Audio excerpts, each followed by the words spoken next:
New ইয়র্কে বাড়ি বিক্রয়ের নামে ক্রেতাদের আকৃষ্ট করতে এআই জেনারেটেড বাড়ির ছবি ভিডিও দিয়ে চটকদার বিজ্ঞাপন প্রচার এবং প্রতারণা বেড়ে যাওয়ার সতর্কতা জারি করেছে স্টেট ডিপার্টমেন্টের ভোক্তা সুরক্ষা শাখা।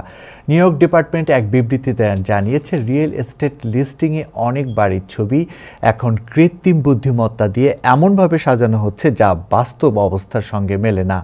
আর এতে অনেক ক্রেতা এসব বিজ্ঞাপন দেখে এজেন্ট বা বিক্রেতা পরিচয়ধারীর সাথে অগ্রিম আর্থিক লেনদেন করে থাকেন এবং পরবর্তীতে প্রতারিত হওয়ার সম্ভাবনা থাকে। এজন্য অনলাইনে এরকম ছবি বা ভিডিও বিজ্ঞাপন দেখে অগ্রিম অর্থ লেনদেন থেকেও বিরত থাকতে বলা হয়েছে বিবৃতিতে।